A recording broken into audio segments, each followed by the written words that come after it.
Good morning, millennials. Welcome back to The Toast and happy hump day. How you doing, Jax? Want to hump me? Want to hump you? I will decline politely. It's disgusting. Thank you for the offer. I know you're surrounded by people who are desperate to hump you, though, so I don't feel bad. I am very blessed. You Thank are you for pointing blessed. that out. I'm looking at a gorgeous pillow of doot-da-doo, and I know that he would love to hump you today. Oh, I think I shared on my Instagram, but a little update with Theo, and I totally forgot to tell you the second part because I found out yesterday. Me? Not So me. you guys know, we took Theo to the doctor. His leg was bothering him. And of course, we ended up discovering he has a heart murmur. And I freaked out. I was crying. We did a full EKG, and it was probably the best news we could have gotten. It's very moderate. He doesn't even need to go on meds. And now we just monitor it for the rest of his life. A point might come. It could get worse, but now we know about it. So we're going to go every 6 months to get his heart checked. If it gets worse, he goes on meds. If it doesn't, it shouldn't, affect his life. Beautiful. This I knew. But then the whole reason we went for his leg, we finally got the answers to, because when he got his heart done, we just got him like a whole body x-ray. My poor little angel has a bit of moderate arthritis. That's so Theo, though. I know. And that's a tough diagnosis. If you know Theo, like arthritis is on brand for him and his personality. I'm surprised I don't have arthritis. Like, it's kind of so me. Yeah. Well, don't take away from your boy's shine. This is his moment. Not to make arthritis about you. It wasn't a great diagnosis because, you can't take an antibiotic. Arthritis is for life. Same for humans, It's just, right. It is what it is. Of course, I made an appointment with the top arthritis doctor. No, not the top, just the one that I found. And I'm on it, given how scared I was, all of this news. Well, I wish there was no news, but I have to have perspective how much worse this all could have been. Yes. So I'm so thankful. Theo, always in our hearts. And I spoke to so many dog moms, especially Cav moms. The community is small. It's basically just me and Ariel Charnas. I spoke to her. Her Cavalier has a heart murmur. I feel good. Everybody gave me really great advice. And you know what? It's okay. It's okay. He's going to be okay. It is okay. He is going to be okay. We're due strong. Do strong. We need to make bracelets, Live Strong. That was the craziest time in America. I know, but it was so pure. It was this was this fad, and at its core, it was a really great message, and it was for a really good It's so true. initiative. And the bracelets were so ugly, and yet the importance of the message and the initiative outweighed the ugliness of the bracelets. It wasn't it was this fad and it was this designer thing. It was just an that's ugly what I was gonna rubber say. yellow bracelet. That's similar to what I was going to say, is that what I really liked about the trend was that everybody had it, but they were attainable. They weren't hard to come by. They weren't expensive. They were only hard to come by in the sense that they were so popular and exclusive. People were getting knockoff ones. Do you have an original one, or do you have one off the street? They weren't expensive if you could get your hands on them, but you couldn't get your hands on them. We desperately need to bring back Live Strong bracelets. I can't remember a time when our country has ever been more unified than when we were raising money for blank. A certain kind of cancer, yes. I feel like it was Lance Armstrong. Yeah, no? It was giving Lance Armstrong for sure. I think he was Lance affiliated. Armstrong had testicular, and I don't think we were all running around with bracelets for testicular cancer, were we? I don't think so. Maybe it was just Live Strong bracelets. Cause. Meaning. Yellow silicone wristbands that say Live Strong. They were created specifically for fundraising purposes for cancer research. However, as time went on, they became very fashionable and popular. I thought you were going to say as time went on, it turns out none of the proceeds were helping cancer research. Well, that's next. That would that's happen. The documentary. That's next. But I think it's cancer in general. Love the message. Such a unifying time for our country. God bless America. We sold 80 million wristbands, generating $100 million in donations for cancer survivors. Wait, 80 million bracelets only made $100 million? They were about $1. They weren't expensive. That was iconic. No, I'm sorry, whoever spearheaded that campaign deserves a Cannes Lion Award, a Nobel Peace Prize. Cannes Lion. I guess Nobel because of the money raised, but it really was about the marketing, whoever started wearing them. And then eventually other people, got crazy, and I think they went off into their different sects. Mm-hmm. I'm sure you could get a pink bracelet that would be for breast cancer, all the different colors and categories. People kind of broke off into their own tribes. Now, as humans do. That's human nature. But never forget the yellow that unified us. Where did we buy them? I think like probably the Nike store. That's what I was going to say. But was it a Nike initiative? Maybe Nike had partnered with Livestrong. And you could probably get them online if people were shopping online. No, like these days you would have gotten one on Amazon. But like where were we getting Livestrong bracelets? I feel like they would just materialize in front of you. They like were developed by Nike and its advertising agency, Wyden and Kennedy. I'm sure that Wyden and Kennedy won something for this. Ad Age Award. Yeah. Wow, throwback. What were we saying? Do strong bracelets. Thank you for tracing back to the origins of that conversation. We have a great show. It's Wednesday. We have 3, seriously, top tier deer toasters today. Ooh, great. We also have some pretty good stories. I had actually an abundance that I whittled down. I also was going to sit here and recap my evening at Heidi Klum's Halloween party, but you know my ass vlogged it for Patreon, so I'll save the exclusive. But can we talk about my costume really quickly? Like, I know everyone's sick of me and my 4 costumes. Oh, yeah, because you're that person. But I think I saved the best for last. For sure. That was your most intentional costume. Yeah, it was like the one I planned out for weeks, like literally not me being on like Poshmark and Etsy. What was your second costume? Oh, no, your Travis. first was skeleton, then leather dress, Travis, Fran. Cheek crack hole. You got it. And I just honestly, never in my life would I have styled my hair like that. Like if I ever get my hair done, I'm the most boring client ever. Right. Like beachy waves. You think they're doing beachy waves in France? Like that's me. I'm obsessed with wearing my hair like that. Like it kind of looked good. Yeah, why wouldn't it look good? She's a gorgeous girl. It was just of a different time, but like still gorgeous. That's why it was a good costume, because you know you looked really like someone else, but you still looked pretty. Like yes. I didn't have to put on like a big fake nose, you know? Yeah. Well, you wouldn't be able to do that because then you would get canceled more so than being an actual anti-Semite. But if you wear a nose, oh no. Oh noes. Oh noes. So yeah, that was my night. I'm not going to recap it too much because there was some good celebrity situation. Actually, I do want to say one thing that happened, and I got it in the vlog. Do you have celebs in your vlog? Yeah, because me and Ben went with Taylor and Taylor Lautner. So it's crawling with celebs, your vlog? It's crawling with celebs. And after the party, we went to get sushi. And when we got out of the Uber, there was a girl walking down the street in costume. And she was dressed with her boyfriend or friend as Shark Boy and Lava Girl. Oh my God, and you were with Taylor Lautner. And Taylor saw them when we were getting out of the car and just like walked right over to them. And Jackie, like I don't know, Jackie, they were guffawed. As they should be. They were shocked. He was wearing a wig, so we like ripped the wig off because nobody was able to like tell who he was in the wig. It was honestly the cutest thing ever. They were freaking out. No, that's not okay. That would be like you running into Fran Drescher in your costume. Yeah. Oh my God. Do a lot of people dress up as Shark Boy and Lava Girl? Honestly, I feel like, yeah. It's a good niche costume. Yeah. And they were just dying, screaming, taking 1,000 pictures. No, I'm seriously not okay for these people. So you got this really on the cute. vlog? Yeah, my dumbass like stopped recording in the middle and I'm holding up my phone and I think I'm recording the whole time and I'm literally not. Oh, it's okay. But I tried to, I got it in the vlog. So that was just it's a really good vlog. I'm so excited to watch. Also, Ben's story last night was so crazy of every piece of sushi. Where did you go? And who allowed him to, I couldn't, what was it, 40 pieces of sushi on his story? Jackie, think about being there, being so hungry and not eating sushi. Oh, but like, was he on his phone the whole time? Taking pictures of sushi?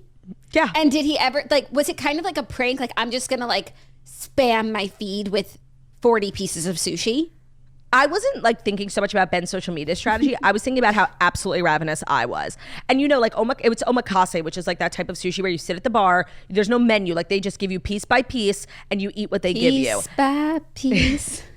That song is actually really about the omakase experience. It is. And I had to say, like, oh, no, I'm not doing the omakase. Like, can I have a bowl of rice? Did you get it?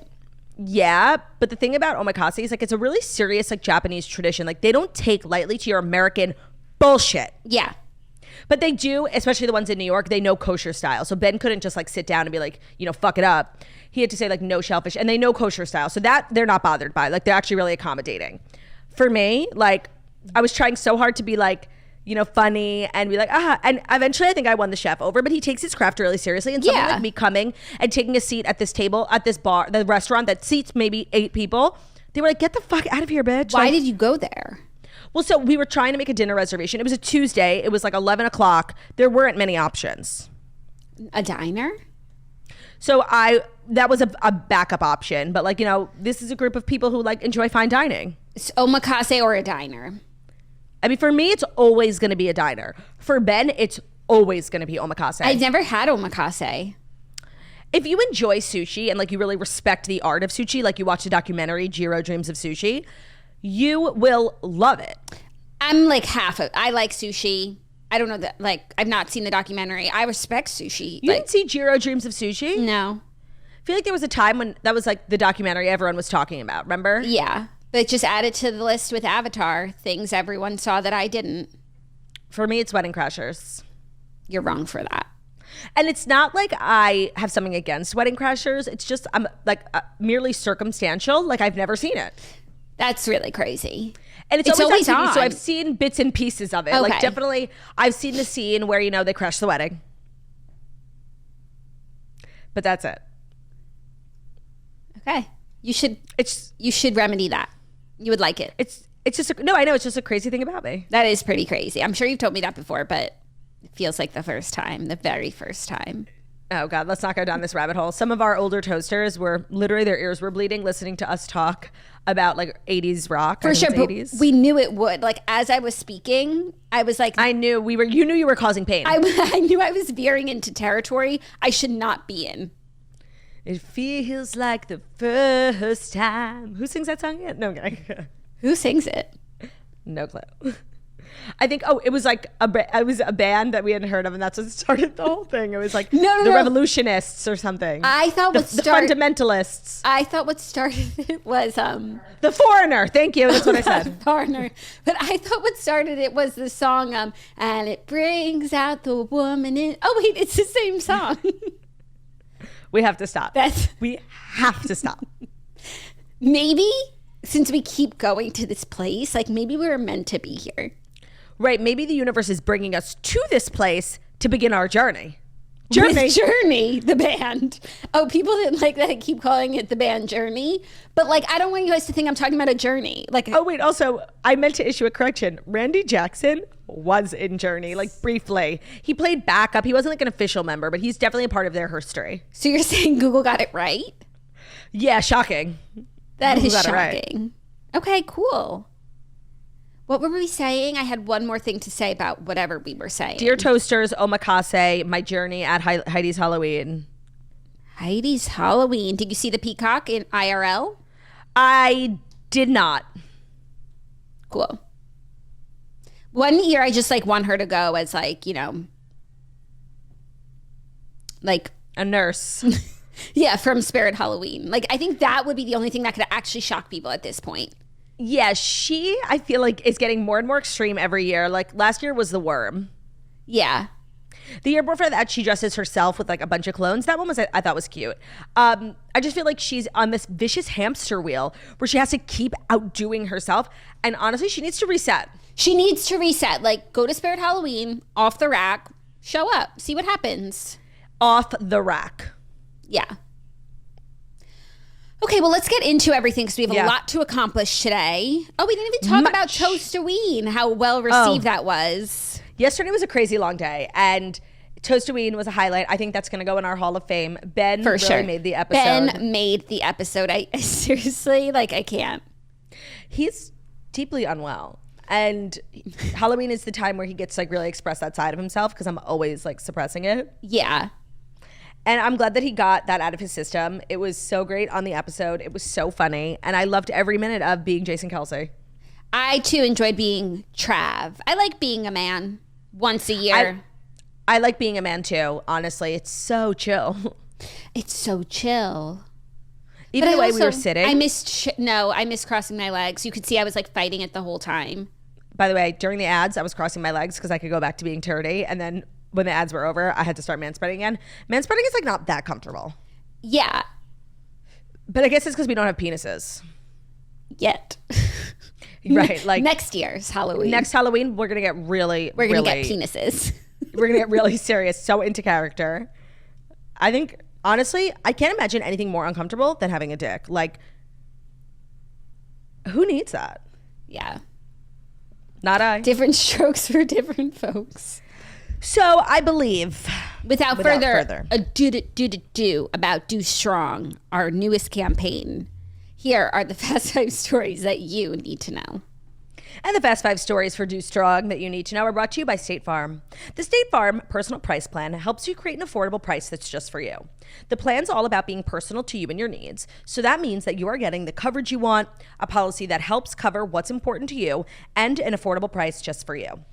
Because after all, life is just better when you can personalize your experiences. Think about it like this. From your go-to coffee order to your favorite pair of sweatpants, we know you love to personalize your entire day just like we do. My days these days, especially in my new apartment, like I'm on a routine. And if anything comes in and like messes that up, it bothers me because like our day-to-days are so personal. Think about my coffee. How long did it take me to figure out how I like my coffee? A year? Months, yeah. And now here I am. And I don't like to mess with that. So I get that. That's what State Farm is all about. Personalization just makes everything better. State Farm believes that insurance should work the same way. Your plan, your coverage, your selections all can be personalized by you. Now let's take for example, Jax and I. Have you ever met two girls more similar? We finish each other's sandwiches. Right. Even our insurance needs are so different, even though we're so similar. You know, Jax lives in another state. She is a homeowner. She is a car owner. Like she has a lot of things going on that I don't have. She has, dependence. So State Farm understands that. So like a good neighbor, State Farm is there. Prices do vary by state. Options selected by customer, availability, and eligibility may vary. Let me try that one more time. Like a good neighbor, State Farm is there. Today's episode is also brought to you by Mattress Firm. When you sleep on the right mattress, everything becomes clear. The right mattress matters, and Mattress Firm will find yours for you this Black Friday. They're having their big sale where you can win big on Black Friday. Shop unbeatable deals at Mattress Firm before they're gone. You can shop in-store or online at mattressfirm.com. My mattress, yes, it's from Mattress Firm. It's a few years old. It's in amazing condition. It's from Tempur-Pedic that I got at Mattress Firm. And I believe I got it on the Black Friday sale when I first moved into my apartment a long time ago. And the good news is that I don't need a new mattress because the one I got from Mattress Firm is so stunning. But for my second bedroom, I do. And I will be taking advantage of this Black Friday sale for Mattress Firm in-store and online. It's important to support good sleep habits by optimizing you and your family's routine around sleep and around bedtime. As sleep disruptors change due to age, location, arrival of new kids, a foundation and routine will help you overcome those hurdles. So with the holidays around the corner, take advantage of this Black Friday sale. You also need to have a good mattress. You have family coming over, you need to be able to sleep soundly because your bed is your sanctuary. You took the word. What did I just say? We finish each other's sanctuaries. So shop the Black Friday sale from we finish each other's sanctuary. Sorry, I was just listening to that because I was trying to, do this. So the Black Friday sale is going on in store and online at mattressfirm.com. Do not miss it. They have amazing brands. They have amazing bed accessories like pillows and stuff, and just don't miss out. Today's episode is also brought to you by Ring Concierge, the leading luxury jeweler committed to designs by women for everyone. Ring Concierge offers accessible, on-trend, and wearable everyday fine jewelry for how the modern woman stacks and layers her pieces. Ring Concierge has fine jewelry made to be worn every day. They create custom handcrafted engagement rings and specialize in getting you the biggest diamond within your budget. Ring Concierge makes fine jewelry at every price point, and it's an internet and celebrity cult favorite jewelry brand for a reason. They're one of my favorite brands to follow on Instagram. I feel like I've followed them for a while now. It's just like jewelry porn, and their pieces are fabulous. I like to invest in jewelry that I can have forever, that I don't have to take off every time I need to go for a run, because I'm always going for runs. And it's also great for gift giving season. So gift giving season is around the corner, whether that's giving a gift to yourself or to someone you love, or, a gentle nudge to the partner in your life. Oh, I hear Ring Concierge does fabulous bridal jewelry. Oh, I hear they get you the best, biggest diamond for your budget. Just a gentle nudge. That time of year is around the corner. And so make sure you are well versed in the knowledge of Ring Concierge. They have excellent quality, really trusted brand, and you can shop their fine jewelry at ringconcierge.com. Use code TOAST for 20% off your fine jewelry purchase. That's a big chunk of change. TOAST, T-O-A-S-T, is the code at ringconcierge.com for 20% off your fine jewelry purchase. So make sure to send a link, something you like there. Holiday season around the corner. Send the link. Send the code, too. Send the code. Thank you, Claudia. You're welcome. Our first story, new Flame of Thrones. Sophie Turner's moved on from Joe Jonas as she snogs a UK aristocrat who has just ditched his royal ex. Oh, I'm obsessed. Yeah, so Sophie Turner shared a tender kiss with one of Britain's most eligible bachelors who has just ditched a real-life princess. Sophie wrapped her arms around aristocrat Peregrine Pearson, whose family are said to be worth £224 million, as he courteously removed... What's the conversion? Let me just look. It's almost 1-to-1, so I think it's a little more dollars. But it's always changing these days. The dollar is crap. Right. Pounds. Dollar is crap. Dollars. I just need to see. It's not 272. 272. Oh, 272. He removed his hat to snog her in Paris, and then they reunited later at the Rugby World Cup, where she presented the trophy to the Rugby World Cup, looking amazing. Looking so gorgeous in such a cool, gorgeous outfit. Also worth noting, Peregrine is the heir of the 4th Viscount Cowdray, and he split from King Charles's goddaughter, model Princess Maria Olympia of Greece and Denmark, 27 in September. Olympia. Okay, I needed to just look up a picture of this man so I could visualize. I didn't hear this story, so you're delivering this news to me in real time. The Sun, go to the Sun. They have the photo of them kissing on the street in Paris, and the photo of the ex-girlfriend, photo from rugby. They have the team. I'm obsessed with this. I feel like, remember how we always say, when Joe Jonas was dating Gigi Hadid, it was very hard for him to top that. Yeah. And he ended up with Sophie Turner and honestly crushed it. And same goes now for Sophie Turner. The Jonas Brothers are really America's sweetheart. They're so famous. Where do you go from there? Honestly, it's hard. You really do have to pivot. And pivot she did. This is a wonderful pivot. We know she wants to be spending time in the UK. Nothing like a homegrown boy. Okay, I'm looking at these photos. Let me say, I love what she's wearing to this rugby love affair. what she's wearing. She's got great style. Obsessed. Oh, his ex-girlfriend was King Charles's goddaughter. I said that, but I'm sorry. I was looking for pictures and I wasn't listening. She's so classic British aristocrat looking girl. She looks like the type of girl who dated Prince Harry. Greek and Denmark aristocrat, yeah. Obsessed. He's very handsome. He's not so hot, which I think is good. Nobody wants to date someone who's so hot. Then you always have to be just looking over your shoulder at, what harlot is trying to steal your man. But for sure, you still need to look over your shoulder. They want to steal your aristocrat too. 100%. I'm obsessed with this situation. Aristocracy is exactly what Sophie needed. For real. She's a British queen. She's the queen of the North. Yeah. And I love. Yeah, I feel that's her vibe. I'm sure he gets down. She likes to have a good time. They can, travel the world, go to these events, have a good time. He's on her level. There's nowhere that he gets invited to that they wouldn't be more than happy to have her at, Yeah, and I'm sure same goes for him. There's nowhere he can't get into. It's that TikTok. Do you know who my father is? Right. When I buy this club, I am so happy. I also do feel someone could say this is relatively quick. I don't fucking care. I feel when it's so contentious, and it was, I'm sorry, you can't convince me with the media. The love you had is gone. You are so ready to be loved and moved on. I'm obsessed. Does this guy have kids? I don't think so. I don't think he's ever been married. He's 29, so probably not. He's probably a little bit bachelor boy, but I feel he would give it all up for Sophie.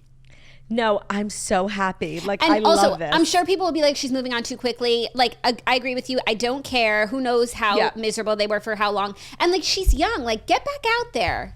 Yeah, no, what, we should be wasting our lives being Ms. No, Find thanks. some joy in your life. And it's even if this isn't her next relationship, it might be soon for a relationship just because you need to grieve and everything. Why can't you have fun? Why can't you enjoy life? That's a good question. Whatever happened to fun? Love. I love this. And she's just so chic. And these types of events, no other celebrities going to the World Cup of rugby. It's so elevated. Yeah, it is. And I guess we're just gonna have to wait and see who Joe dates. I feel he's not gonna date someone for a while. Yeah, but I think he'll impress with whoever who he dates next. He has nice taste in the ladies. He does. That's very true. They all do. Everyone does, because women are wonderful. It's so true. So true. So congrats, Sophie. We will be keeping a close eye on these two. I feel like it's been so long since you told me something on the toast, like I genuinely had no idea about. I love that for us. Like I hadn't even heard. I love that. Breaking news for Turdy. Me too. And maybe for some other people. Yeah. Look up these pics. The Sun has the pic. They're like at the train station smooching. Love. Yeah. Okay, let's get into our next story. You ready? Mm-hmm. There's been some fallout from this Variety Bravo article that came out. I saw. Two notable things. First, Bethenny Frankel and Eboni K. Williams are kind of beefing. Bethenny clapped back at Eboni for telling her to fuck off with a screenshot of a conversation from 3 years ago. So in response to the Variety article and Bethenny, championing the Real Housewives and unionizing, whatever, Bethenny had said, she expressed negative opinion about the reality star's efforts. Sorry, Eboni said, you think I'm going to let some white girl speak for me with my experience with $1 billion corporation? Right. They were referring to this lawsuit, and then Bethenny's like representing a lot of people, and Eboni was asked like, are you a part of this? And she's like, no. Right. So then Bethenny posted a screenshot of her DMs with Eboni. She wrote, in response to Eboni K. Williams telling me to fuck off. And it was a message from Eboni from June 2020 saying, we met on a private flight from Palm Beach to New York City a couple of years ago. Just thanking you for consistently using your platform for tangible change. And then Bethenny responded when she saw it in August 2022. Wow, I never saw this. Thanks. And I'm sorry, so late. So I guess it's Bethenny saying like, oh, you didn't want me to fuck off then, but now I'll fuck, I don't think that screenshot really proves anything. It just proves like she was once a fan. But she's not being if the message had said like, oh my God, can't believe I met you, like love, here's the picture we took. Like, I don't think it's like a damning thing. Actually, I think what Eboni said is like a very respectful and nice compliment. Like of all the things someone could say to Bethenny, like to commend her on her charity it's such a nice thing. Yeah. So I don't really feel like this message proves anything other than like Eboni being a nice girl. Yeah, I think it just proves that at one point like Eboni had respect for Bethenny and now she's telling her to fuck off. Yeah, and I'm sure Eboni now has a lot more experience with Bethenny. You think? Yeah. What would their experience have been? Like I feel like the way I don't know, when I hear about like things Bethenny said about the new Roni women, it's like so I am sure at the time, I don't remember. I am sure when Eboni came on the show, I'm sure Bethenny like wasn't, receptive woman, supporting woman queen, Understood. Okay. Like Ebony's not a mean person. I don't think Eboni would say something about Bethenny unless she had a reason to dislike her, honestly. Yeah, or she just doesn't want to be a part of whatever Bethenny's got cooking for whatever reason. Like she wants to do her own thing. Like she's not going to have Bethenny speak for her. Like plus, as we said, like Bethenny did get so much from the show. She's not in the same position as the people that she's proclaiming to want to champion. It's true, and also I think with her union and her lawsuit, I think a lot of people feel like Bethenny, her heart is definitely in the right place, but she might have some ulterior motives and like her being the face of the movement. So maybe Ebony's like, no, if I have my own experience, like I'm going to champion that on my own, not under someone's umbrella. Maybe that's what she was saying. Yeah, but a fuck off is a little strong. Agreed. But sometimes, you say things in a strong way and... No, and I know if somebody ever transcribed something I said... Yeah, it comes off harsher. It does. I'm always like, oh, that bitch? But I'm not calling that person a bitch. I'm like, oh, that bitch, Yeah. Or it can be like, oh, fuck off with that. But not like, fuck off. Yeah. So verbal transcriptions, honestly, do nobody any favors. I agree. But then the second part of the Variety thing that I think is bigger news. Ramona?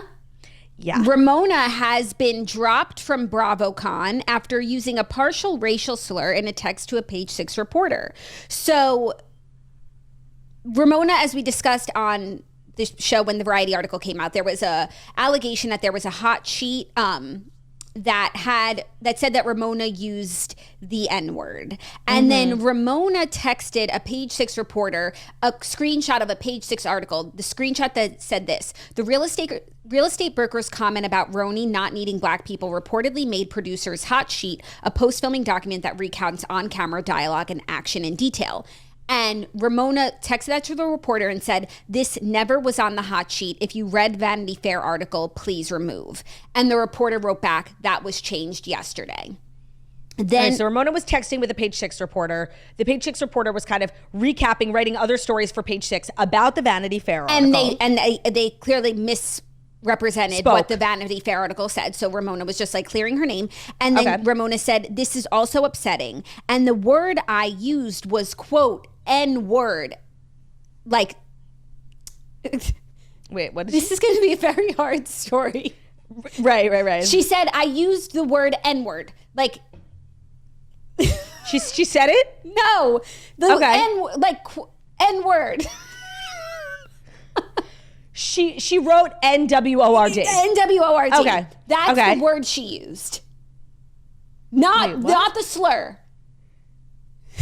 So Ramona texted NWORD to the Page Six. Yes, and she said that's what she said when the article said. Oh. The article Ramona said saying she never used the real word. She just said, quote, okay, N-word. yeah, we'll say real word and perfect. Yeah. This is hard. This is hard.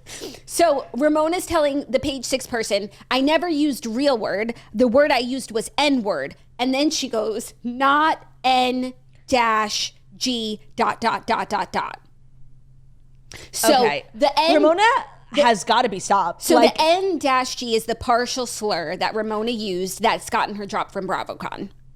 Honestly, I highly doubt it was just this. It's the whole thing. Like, I don't know if they would have dropped her. I think they would have dropped her just anyways. But why would they, this is my issue with all of this. It's like they drop her now, even though they had her at the last BravoCon when this had already been done. They knew this was done. This is not new information to anyone there. It's just about like how they look to the perception. public. Like, what do you actually fucking stand for? No, that's so true. It's so true because Eboni said, and in the article, like this whole thing happened in like 2021. Yeah. So it's years. We had heard like rumors about it. There was an investigation and they didn't feel compelled to do anything out of, the goodness of their heart or out of righteousness or out of what they felt was right and wrong. Now it came out in Vanity Fair. They still didn't even do anything. And then this text message, which if everything in the Vanity Fair article is true, this text message is small in the grand scheme of things. Right. Like this text is going to be what's she's getting axed for after all the other allegations. Like it's very. But that's so Bravo. Like we say this all the time about like things happen years before, and it's not until like they get some heat, even though they knew about these things, like things were perceived as Ramona normal. was on Ultimate Girls Trip. Like they don't really care. It's just about public perception, which is lame. Yeah. So I guess this is like really probably the final straw for Ramona with the network. But I feel like she was already done with the network. Both like there's not really a job for her because they're not doing Roni Legacy. I guess she was doing the Ultimate Girls Trips, but she's also said she's like done with it. She's in a great place and she's just living her life. Yeah, but if she was going to BravoCon, like that's the thing with BravoCon really created like another dimension of Bravo celebrities, of people who aren't on the air, but who still will come to BravoCon, maybe be on Watch What Happens Live. Like the Shots of Sunset people were at BravoCon last year and the show had been canceled. Do you get paid to go to BravoCon? I don't think so. I don't think so either, but I feel like you get an opportunity to do like a thing at a booth for your brand. Right. And you can sell t-shirts, your merch. So you make money. But also if you went on Housewives for fame, like that's probably the most famous you'll ever feel. Rewarding. That's like what we talked about this week when the article came out, the housewife who said like, how will I ever be happier than this? Because she was just like showered with love and fame. And your name is being chanted. Yeah. Yeah. So I do feel like this has to be sort of the end of the road for Ramona's relationship with Bravo in any capacity. It's just so weak from Bravo that it's because of this, based on everything else that was said, and she still article. Had a relationship with them. Like, and it was like buried. Yeah, but if they stand so against this, and where were you when it happened? Where were you then? I also feel like this article. Like, yes, we're talking about the fallout and like the backlash, but I don't really feel like it moved the needle that much. I don't think people were really shocked by anything in it. Yeah. And I don't think they really care. Yeah. I haven't really heard much aside from like what the two things I just shared, but that's also me seeking it out for stories today. Like I really didn't hear about it organically on my own. Right. So that's what's going on in the Bravo world. Are you excited for BravoCon? I am. I actually like leave really soon. I need to get outfits and I'm lit. You should rewear what you wore for Halloween last night, like as a regular outfit for life. Really? Yeah, you looked great. Okay. Like France, she had style, she had flair, she was there. That's how became Shenani, but she also like had eternally good style. Style, yeah, she was kind of timeless. Free idea. Love. Actually, there's more going on in the Bravo world. Oh. Summer House's star Lindsay Hubbard has broken her silence about her humiliating split from Carl Radke. Okay. So Lindsay sat down for an interview with Us Weekly and is mentioning it all. I feel like she could have gotten like a bigger exclusive, you know? Yeah, I wonder. She was at a rooftop and lounge. I don't know. It's Us Weekly. There's some pics. She looks great. And she's talking about how she's been doing since the split. She said the first month she allowed herself to feel all of the feelings, go through the sadness, the pain, the whiplash. She said, I processed things by talking about my emotions and my friends allowed me that space. She said the way that Carl handled everything was such an absolute betrayal of my trust. And when that happens, it makes it easier to pick yourself up and put yourself out there again. Yeah, I get that because it's like, oh, I'm so done with this person. They're not the person I thought they were. She also said she had no idea this was coming. She said every couple has normal arguments, but nothing that would have been so drastic as to break up. It was literally the last 2 weeks of summer that his demeanor and tone changed. There was a lot of combativeness and aggression on his end, and I was very confused. She said planning the wedding was high stress, plus we were filming all summer. I think people got in his ear, but it's not normal to call off a wedding because you had a couple of arguments. She said the breakup was absolutely humiliating. It would have been one thing if the conversation happened over the summer during the normal filming schedule, but for Carl to call up producers and then set up cameras and manipulate me into sitting down so he could break up with me after we'd already wrapped is scary. The whole world found out within 30 minutes of me. She said she had the most amazing group of girlfriends who rallied around her and supported her, including Danielle. They are very close again, but I think also some of the other girls in the summer house, she said other girls were there for her. And I don't know if everything she's saying is true, like then that's crazy. Mm-hmm. But there really are two sides to every story. And like, I have such a hard time seeing this being the reality where like one day he wakes up, calls a camera crew and breaks up with her. You know, it's like the other things had to have happened. Well, she said it was 2 weeks. I think they were arguing a lot, which is pretty normal for Fiance 3 months before a wedding. And maybe just to one person, it's like, okay, this is a normal amount of pre-wedding arguing and we're destined to be together. And for another person, it's like, this means no. Yeah. This means we shouldn't be together. I was actually really shocked when they broke up. More shocked than them getting together and getting engaged. Everybody was so shocked we're moving so quick. Like none of that shocked me. This shocked me. Yeah, me too. It still shocks me. And I feel like I won't be able to come to terms with it until I watch the season. 100%. Because like right now I'm reading this and being like, get back together. No, it's literally never gonna happen. No, but once I watch the season, I'm gonna be like, never. That's how I feel about every like relationship that at one point I loved, like Lala and Randall. Now, ugh. Blech. Blech. Yeah, that's such a good point. I wonder what it'll be like for them at BravoCon. Like they're still like coworkers. Yeah, and she was also saying like it's hard because he was her best friend. Like she not only lost her fiance, but like that friendship is done. No, and yeah, she like really isolated herself too. Everyone sort of, they isolated themselves, but everybody kind of like pushed them away. Yeah. So they were on an island of just them two, and now they don't even have each other. I'm glad she's friends with Danielle again, and I feel like annoyed because them breaking up kind of validates everything Danielle was feeling. But I stand by, like, nobody has ever acted crazier or worse or has been more wrong than Danielle on this season of Summer House. Agreed. And Lindsay said in this interview that she still doesn't think they went too fast, because when you create a friendship that I don't either. That we had over 8 years, you know this person, you know their quirks, flaws, and boundaries. You bypass that getting to know you phase. So I agree. Like something happened. Yeah. That summer, and maybe we'll see. You're saying it happened one summer? It happened one summer. She said she gave the ring to her jeweler to sell. She needs to make up for all the lost money on the wedding.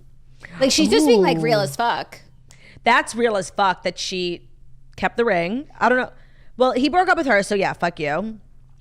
I feel like the only really appropriate time to give the ring back is like if you're calling it off. If you're calling it off and like this guy's so in love with you and it's just like the wrong thing to do. Yeah, or like if it's a family heirloom. Yeah. She's going to be writing a book too. Love that for her. Monetize, girl. Capitalize on the moment.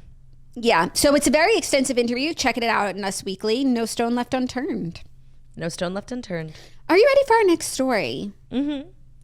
It's our fourth story. I'm ready. And you feel ready. Yep. Because speaking of Cannes Lions Awards, one of the best ads I've ever seen has just come out. Mean Girls cast has reunited for an epic Walmart shopping spot for Black Friday. Been? I don't know. I watched this ad this morning. Claudia, it looks like the Mean Girls sequel that's coming out. It was so good and well written. Everyone's in it except for Regina, of course. Yeah, but we knew that she doesn't really fuck with them. But Lindsay Lohan, Amanda Seyfried, Lacey Chabert, Daniel Franzese, who's Damien, and Rajiv Surendra, who's Kevin G, is in it. And they all have their children. Okay, I'm watching it. Be quiet. Yeah, watch it. Oh, it's 2 minutes long? It's worth it. You're not going to want it to end. And we still wear pink.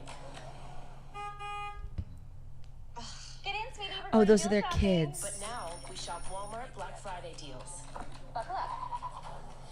Karen Smith here with the weather. There's a 30% chance it's already Wednesday. This wasn't regular shopping. This was deal shopping. Oh, this is good. Back to you, Chuck. This is good. To stop you from doing your thing. Kevin G. Even Kevin as a Jr. guidance counselor, I was still getting schooled. Gruel. Huh? What's gruel? It's nothing. Man, I don't have to set something. I'm dead. It's gonna be so fetch. Stop trying to make fetch happen, Mom. It's still not gonna happen. We were a school obsessed. If you have Walmart Plus, you will. Okay, I will finish watching it later. Nobody needs to watch me watch the whole thing.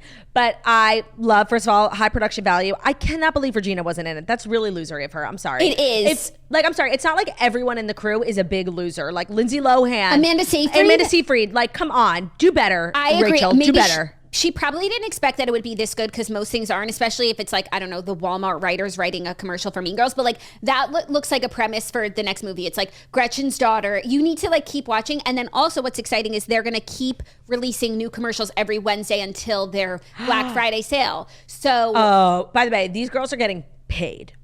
Paid. It's Walmart. It's multiple ads. It's the usage of The Mean Girls old IP. But I feel the writing was so good and the premise was so good, and they are doing a sequel. I wonder if this is the concept. It's Gretchen's daughter is the new Regina. Katie is the guidance Heron counselor. being the guidance counselor is the best thing. That was her story arc. Yeah. Who better to guide the kids than somebody who was so misguided, you know? Yeah, no, and Gretchen's kids doing the TikTok dance, and she's filming them. It's really perfection. Oh, I love that. I can't get past the Rachel McAdams thing. It's so losery. I'm sorry. Yeah, and it's losery, especially that it's so good and she's not a part of it. Yeah, no, and I'm sorry. Amanda, I would argue Amanda Seyfried is more highbrow actress. Out of the two of them, I think I would. I would only say no because Rachel has made me feel this way by abstaining. Right, and I guess she was in an Oscar-nominated film. Spotlight. But I feel Amanda Seyfried goes to the Oscars. Yeah, she did Elizabeth Holmes. Yeah. Maybe she doesn't go to the Oscars. We've been down this road before. We have? Of looking up what Amanda Seyfried has been in and assessing whether or not she's a big star. She's a big star. No, a A-list. Fancy. I just honestly, I love this. It's so well done. I agree. I can't wait to watch the whole thing. But it makes me look at Rachel McAdams differently. It does. I'm sorry. Yeah, but it also reminds me towards the end of Mean Girls when the three of them were hanging out without her. Mm-hmm. And she kind of went and she became a field hockey player. Maybe she's, at the Olympics. Oh, maybe that's next Wednesday. She should jump in. It's not too late. She'll probably get a couple mil. It probably is too late. I believe they've all been filmed. But she could do something like Samantha Jones calling in on the phone. Remote, yeah. Remote. Where she's a field hockey coach for her daughter's soccer team. And they're traveling the world. I love being a field hockey coach for a soccer team. If anyone could do it, it's Regina George. Yeah, so that's some exciting ad news. Yeah, that's cute. It's nice when companies make waves, not in the Super Bowl. Yeah, also, you need to keep watching because it's also such a good ad for their Black Friday sale, which starts on Wednesday. I know everything about Walmart deals. By the way, it's Black Friday season. Did you see that meme going around hey, stores, we don't need any more flat screen TVs. Do the groceries. Yeah. It's just so true. It's so Kathy Hilton posted that meme. That's why I saw it. That's really funny and really true. We need do eggs. Do eggs. You know? Yeah, I made some egg bites yesterday. I'm sure you saw. I saw. Oh, did you get any trick-or-treaters? A few. Did you? I got 2, and Ben, I was in the bath for one of them, so Ben answered the door. I missed one of them. How was the experience? Honestly, extremely unpleasant. Why? Because I just ate all the candy. Yeah, that's the hard part. I didn't even have a good selection because the store was out of like the mixed bags because I was late. So what'd you get? I got like a bag of mini Crunch bars, mini Hershey bars, and mini Snickers. So I only had 3 different types. Crunch bars. I was limited. People like them. I don't. No, the thing is they get away with a lot because you think that they're like good and crunchy and chocolatey, but they suck. No, let me tell you why they get away with a lot. Because they're a distant cousin of the Bunch of Crunch, and Bunch of Crunch is stellar. So they're just like I'll do it in bar riding form. Bunch of Crunch coattails. 100%. I feel like Crunch bars, who's actually buying them? They only ever show up. Yeah, nobody, especially the big ones. Nobody seeks out a Crunch bar. So I ate a lot of candy this Halloween, and not even good candy. That's the worst. Like if I had eaten like good Milky Ways, like good shit, I would have felt like, all right, you know what? I ate a shit ton of candy, but at least I enjoyed myself. I was like hating myself eating these Crunch bars. Yeah, I understand. I'm sorry, Turdy Lou. The tale as old as time. Are you ready for Well, in your opinion, when there's a big bowl of mixed candy, like what do you go for? What's the number one? Like what are you always looking for? Twix is my number one, and it's also very ubiquitous. It's pretty much in every bowl, so I'll always go for the Twix. I also love Almond Joy. Ew. And I like a Milk Dud. I feel like there's no better candy. Like Milky Way is the number one candy, and I feel like nobody agrees with me. I think a lot of people agree with you. I will never really electively eat a Milky Way or a Snickers until they're the last ones, and then I would eat the Snickers first and then the Milky Way. Wow. But it's always Twix first for me. Twix is always last for me. Have you ever seen the Milky Ways that are in the yellow packaging and it's just caramel? It's like extra caramel. No. So good. Also, like a pack of M&Ms I would grab. Always. I like really a York peppermint patty. That's like a healthy candy. Do you know what I mean? Almond Joy and York, like those are like, that's like toxic diet almond mom type of shit. Three Musketeers is. Okay, I hear you, but I want to say they're good. They're so good. I was going to say I like a Three Musketeers, but since they're so airy, they are a little less caloric. And back to the Milky Way. So of course there's the tiny little fun size. Yeah. Then there's the smaller snack size. That is just the perfect size candy. Yeah, fun size. Like honestly, I love a Milky Way. I don't think I could really finish the big one. Like seriously, I would need like 3 glasses of milk. Like it's so dry. Yeah. Also, but then I feel like Milky Ways, they kind of have a surplus of Milky Way Midnights, which are not good. I'm so glad you're talking about the Milky Way Midnight because we need to fucking talk about it. Like just stop making them. Nobody's ever electively going for a Milky Way Midnight over a Milky Way regular. Stop making them. It's basically just, I don't know, by the way, I've never even had one. It's just a Milky Way with dark chocolate. It's Midnights and it's wrong. Midnights. It's disgusting. Mars? That's probably the company. Stop. Milky Way Midnights are an industry plant. Yeah, they're fucking everywhere. Nobody's actually buying them. I know that my bowl downstairs is only the Milky Way Midnights are left because nobody wanted them. I can't believe we've had this conversation because I'm also always going to go first for a Kit Kat. Obsessed. That we can agree on. That I think everybody can agree on. We'll meet at the Kit Kats. Have you ever been to Hershey Park, like Hershey World, the factory? No, have you? Yeah. Oh, because I think you went to a camp where they took you, but I didn't go to that camp. It's one of the most magical places on earth. Like Disney adults, I'll never understand. Hershey adults, I understand you. Hershey adults greater than? 100%. Okay. Now it's time for our fifth and final story, which was a turdy choice. Oh, I'm excited to talk about it. Turdy's The fifth and final story that was a Turdy's choice is brought to you by 9 West. Did you know that? No, I didn't. The 9 West fabulosity is real. Sorry, I just messed it up. 9 West is one of the world's most recognized brands. They define timeless feminine style, and they translate key trends into wearable and attainable styles. So I feel like 9 West is one of those brands we've known forever, and it's just like always really solid. For shoes, of course, but they also carry a bunch of other different things, but of course we all know them for shoes. They are fashionable, on brand, and culturally relevant. They embrace sisterhood. They inspire women everywhere to take on the world in style. So, of course, we know their footwear collections, which are fabulous, but they also carry apparel and accessories that are all so comfortable, so stylish, and made really well because they've got that 9 West stamp of approval, you know? Mm-hmm. 9 West also makes shopping for trends a lot easier with their Need It Now edit, which is also known as the 9 edit. They highlight key trends like Western style, boots, loafers, and more. I feel like boot trends, at least for me, like with TikTok and stuff, like it's really hard to keep up, but 9 West does the work for you. So you're on trend, not late. I'm like always late to trends. It's so embarrassing. But 9 West like really keeps me on my toes, literally, having me on trend in style all season long. For the perfect going out shoe, you can shop their F collection. The F stands for fierce and feminine. So visit 9west.com and use code TOAST at checkout for 15% off your purchase. That's N-I-N-E, not the number, N-I-N-E West.com. Use code TOAST for 15% off your first order. Today's episode is also brought to you by KiwiCo. Unwrap inspiration with super fun science, technology, and art projects for your kids with KiwiCo. With 9 different subscription options for kids of all ages and subjects, there's something for everyone. When you give KiwiCo, it's so much more than just a box of toys. It's the gift of discovery through hands-on experiences, giving kids the tools to learn about topics that they love, from dinosaurs to rocket ships. So KiwiCo delivers seriously fun, hands-on projects that inspire a lifelong love of learning. Their projects spark creative confidence for ongoing tinkering and experimentation. Sure, you can buy a robot, but isn't it way more fun to build one? And something I have learned about spending so much time with kids is that, like, a toy is not enough. You know, you need to keep their attention for more than 5 minutes, and a toy is just not going to accomplish that. KiwiCo, their crates come, you build, you learn, you touch. It's just so many different things. It's an afternoon full of fun for you and for the kids.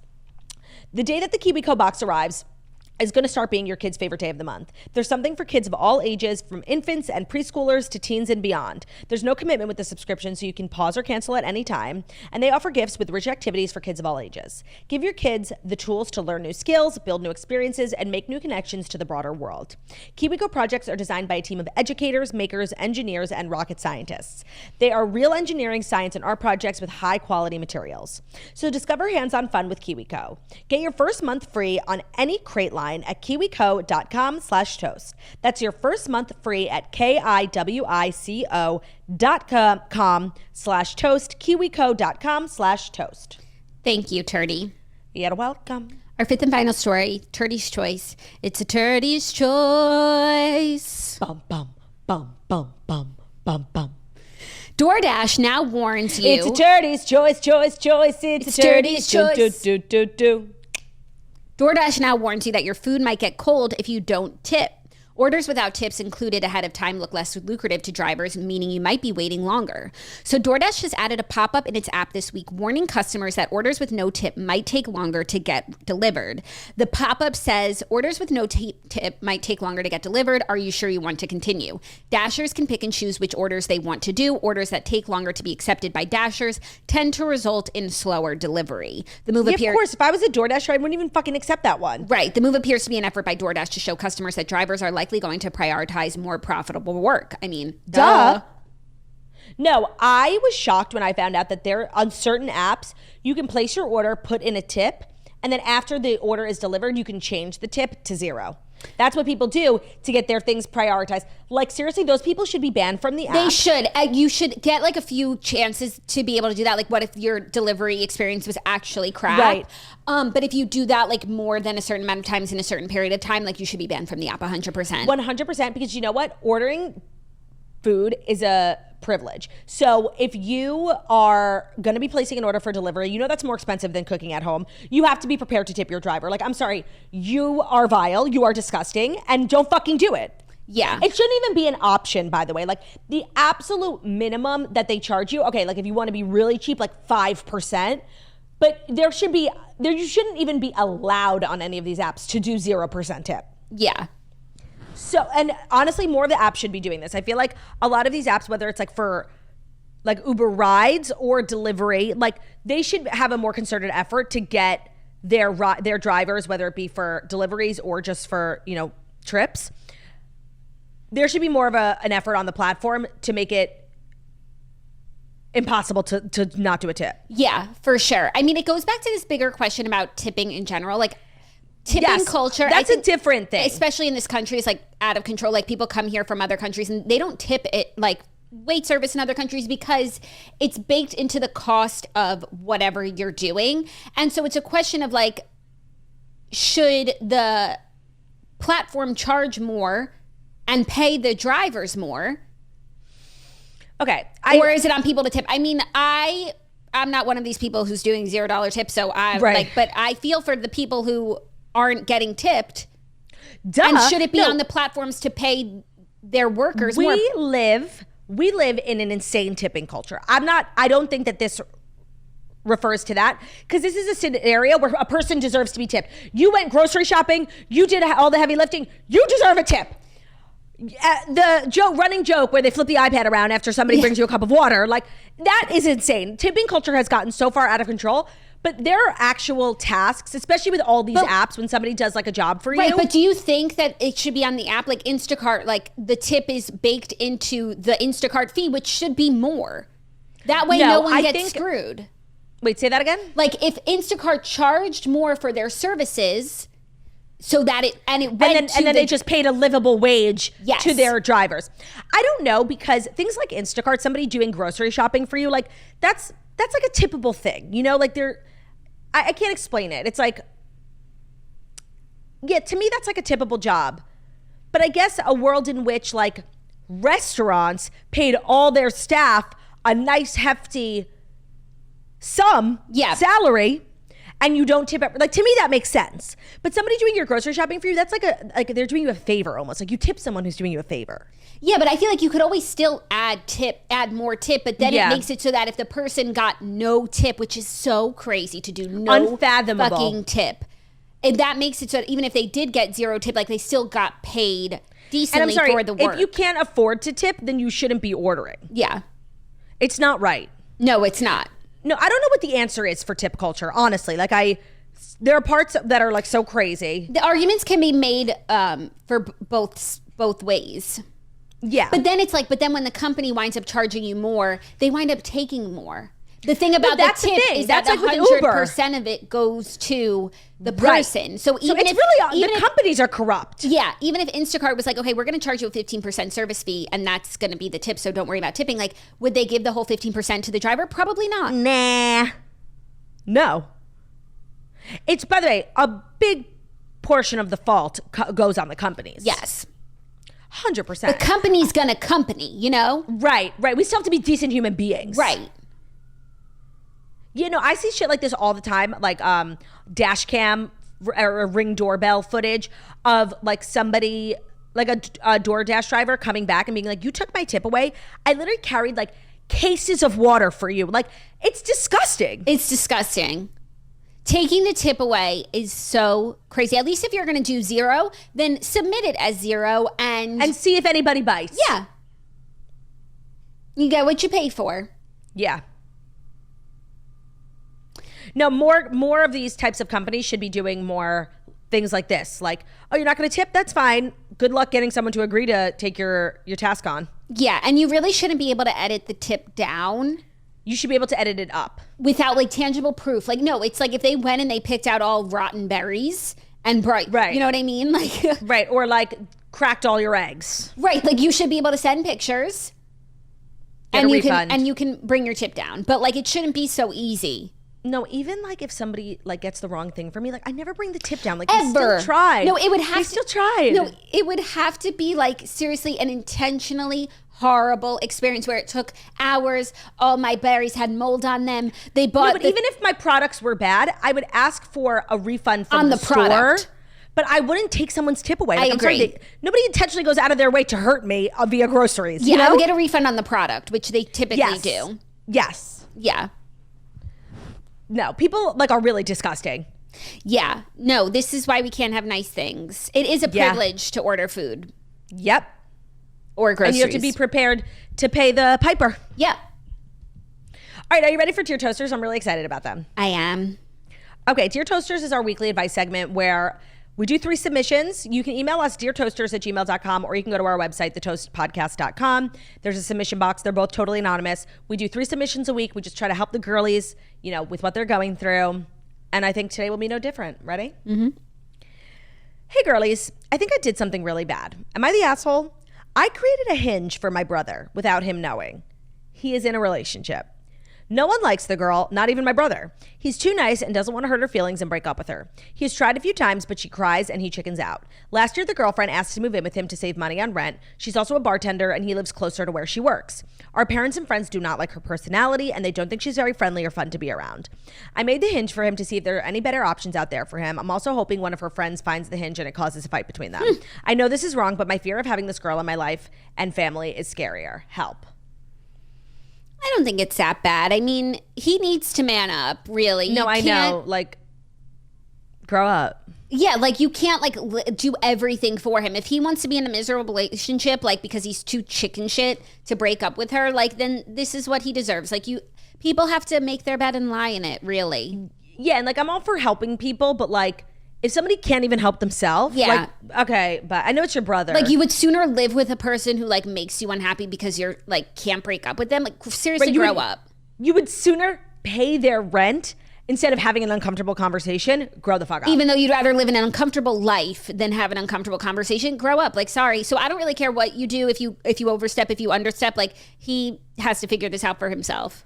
Yeah, no, I think you would be doing him more of a service by telling him to grow a pair than doing everything for him. But I understand, like, for a sibling, you want to do everything for them. Yeah, and it's like, fine, you could show him, like, girls on Hinge that he could be, but he needs to help himself. Like, you can't live this life for him. I believe it was the great Gracie Lou Freebush who once said, people care about people that care about themselves. That's an interesting quote. Yeah, no, it was, she says it at the beginning, and it's actually, like, it was supposed to be emblematic of how far Gracie had fallen from herself. Like, she was basically saying, like, you need to take care of, like, your looks and stuff because people care about people who care about themselves. Got it. And it was really, and then that little girl she told it to repeated to her at the end of the movie, and Gracie's like, I don't know about that. Oh, okay. So it's like bad advice. Yeah, no, it was that quote is kind of the invisible string of the whole film that really highlights how far Gracie, like, she fell into pageant culture and she started caring about the wrong things. But I just feel like that makes the movie seem like it's bad. I'm not here for the evolution of the quote. Also, it could be spun in a more positive way. Like people care about people who care about like self-care. You know, I want to care about someone who has worked on themselves. Yeah, no, you could spin the quote for sure. Spun. So yeah, you're not doing anything like crazy wrong because this relationship obviously is moronic. However, like if you really want to help your brother, like you can lead a fish to water. You can lead a horse to water, but you can't make him drink. Right. Yeah. No, that wasn't really the quote I was saying. The quote I was saying, teach a man. No. You're right. You're right. What's the one with fishing? Yeah. If you buy a man a fish, he'll eat for a day. If you teach a man to fish, he will eat for a lifetime. That. But doesn't apply here. The first one did. No, I think the second one applies better. No. You could do all the work for him, like get him the girlfriend, great. Or you could teach him how to be a normal human being, and the whole rest of his life you won't have to keep doing this for him. No, you can lead him to water, but you can't make him drink. Claudia. No, I like the fish one. She's doing too much for him, and she's not doing the right thing. Sound off in the comments. Which limerick applies? I think my limerick is better, for real. I hope people see that. They're both yours. I'm telling you, trust your instinct. No, I hope people see that the second one is better, for real. Okay, ready? The second one is a better limerick in general. No. I think it is a better life lesson, but the first one applies more heavily to this situation. I don't agree. Sound off in the comments. All right, next up. That's a Jackson great Turney. way to resolve conflict. Sound off in the comments. Yeah. Love you guys so much. I'm a lonely recent college grad. Listening to you guys makes me feel like I'm with my friends. My boyfriend and I have been together for a while. He's a total peach-om. But last night I discovered a red flag. He doesn't like body hair. I'm a very hairy girl, and he touched my leg last night and pointed out my leg hair and also the hair in other places I had when we were hooking up the night before. I'm not one of those girls who doesn't shave. This was like after 4 days of not shaving, and my hair just grows fast. The next day I asked him if body hair bothers him, and he said yes. And I said, hypothetically, if I stopped shaving, he said we would need to have a serious talk. This is so off-putting to me. It just seems immature that he's turned off by body hair. Is this a cause for concern, or should I just shave more and let it go? It is immature, and there are some people who are like weird about body hair, and then there are also people who are hairy, and I just like wouldn't say those two people should be together. But I don't think this is something you need to break up over. But you don't want to always be feeling self-conscious. You don't want to always be having to shave your legs. You don't want to have to get laser because your weird boyfriend doesn't like body hair.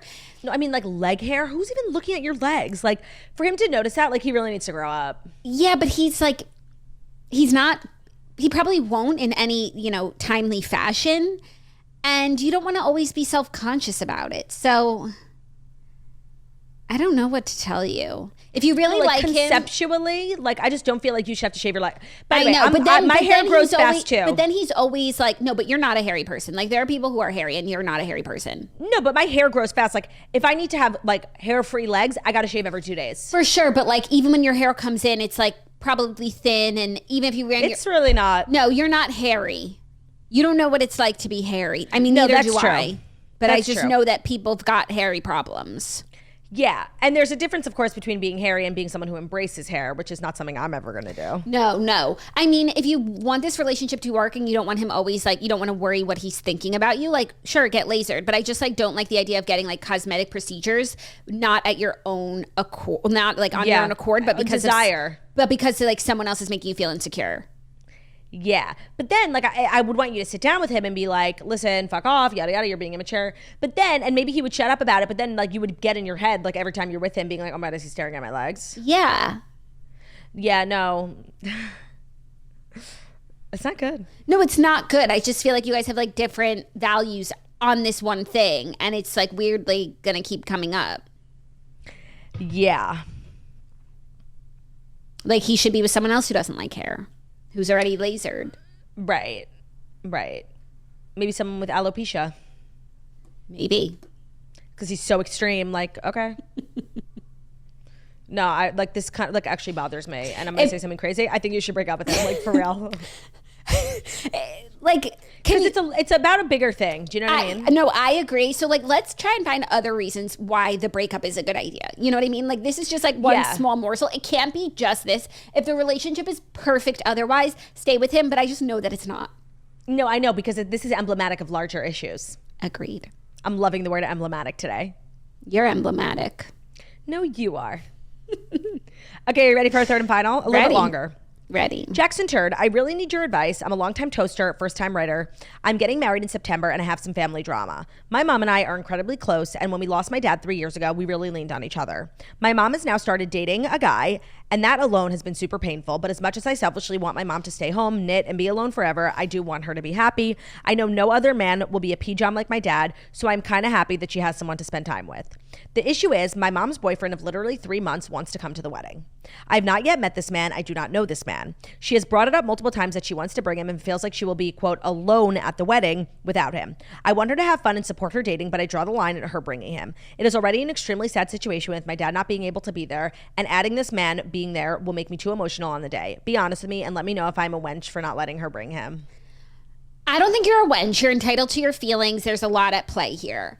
But I don't think you can see the situation because you're so in it and you're so emotional. So we're going to give you two outside perspectives, okay? I think you should let your mom bring him. Like, she wants to have a dancing partner. I think her being alone all night would make her sad and just make her constantly aware that she lost her husband. Meanwhile, she has a nice man who she gets along with and he can't be there. Certainly don't have him in pictures. He shouldn't be acting like he's, father of the bride. But, like, she wants someone to have on her arm. And I think that that's really fair, and it doesn't replace your dad.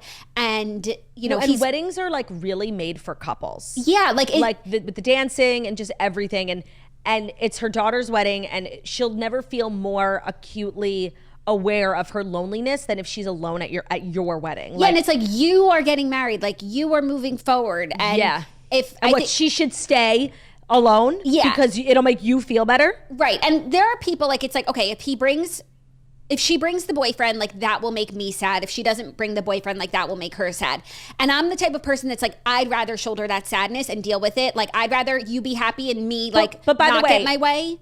I don't agree that it like bringing the boyfriend would make the toaster sad. She wouldn't said the it toaster, would. But wouldn't the toaster be sad seeing her mom be sad and alone? Isn't that more sad? Yeah, that's how like I would feel. And regardless of how you slice it, like there will be a gap, you know, on the day like that your dad, he's not going to be there no matter what. At least let your mom have a little bit of joy. Like she's expressed that she wants him to be there. Like I think she should have him there.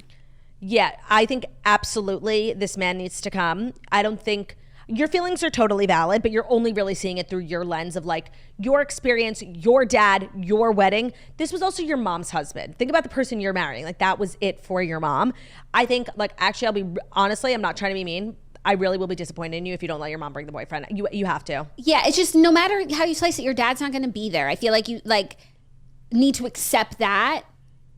And so if there's going to be this person that, you know, is going to spin your mom on the dance floor all night, great. What, you'd rather make see her happy? You'd rather see her sitting alone while you're living your best life and on your happiest So day of your life? It's so true. I think you need to have a little bit, I feel like this happens with grief. Sometimes like you're so focused on your own grief that you can't see out of it, and you don't see how like other people, like, yeah, he was your dad, but he was your mom's husband, you know? And that's her experience is valid too. And if this is going to make her feel better, like you have to. Yeah. You have to.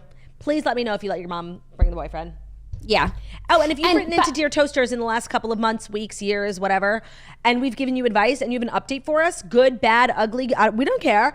Write us an update. Don't leave us hanging. Don't take our advice and like not tell us what happened, okay? Send the update in the email title to deartoasters@gmail.com. By the way, you are going to be so busy on your wedding day, you won't even notice whether he's there or not. The only person who's going to really notice is your mom.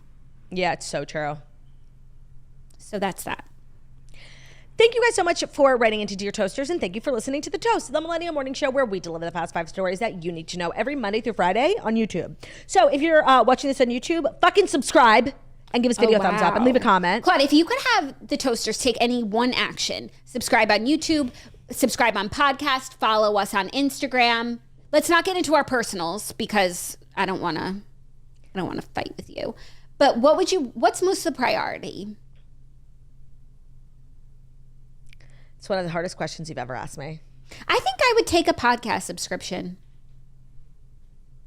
No. You know what I would take? Become a patron. Patreon.com/The Toast. New content drops all We the actually time. dropped an episode yesterday. Club, we didn't even talk about it. Oh, yeah, we did. We did a podcast episode 2 days ago, and the premise for the episode was Naggy Bitch Wife, where we were going to read your Naggy Bitch Wife submissions, which we did towards the end, but we mostly just like talked about ourselves and what's going on with us. I feel like we hadn't done like a catch up in a while, so it was actually really nice to catch up. It kind of felt like what our podcast episodes would sound like if you and I did a weekly regular podcast just like everybody else that wasn't like a pop culture show. Where we just like two gals talking about our lives. You're talking about your apartment, your husband. I was talking about my ankle. I don't have time to go to the doctor. So if anyone could just like take a look at my Jackie, ankle. a lot of people think it's broken. Think your ankle's broken. Would I be able to walk if my ankle was broken? Does it hurt when you walk? Not when I walk specific. Like I'm aware of it. If I turn it in certain you ways. You could have just like a very minor fracture, like in your, like it doesn't have to be completely shattered. Listen, I don't have the time to go to a doctor. You have to go to like a city MD and just get an x-ray. Can you look? What is it? What do you think? Doctors, please head over to YouTube. It's swollen. It's a little purple and yellow. Is my ankle broken? And she had snapped it in a grassy field. She like ankle snapped. I twisted my ankle. Yeah. Yeah, thank you. We're also available. Sound off in the comments. Is my ankle broken? We're also available as a podcast anywhere podcasts can be found. So that's Spotify, iTunes, Stitcher, Public Radio, iHeartRadio, CastBox, all the places where you listen to podcasts. Find us at Toast, leave a 5-star review. How beautiful, stunning, and wickedly talented we are. Hope you guys have an amazing, incredible Wednesday hump day. We're back in studio tomorrow, and we'll see you then. I just want to say the purpleness has like really gone away. It's more of a yellow green. Does that mean that it wasn't broken? Sound off in the comments. Love ya. Bye.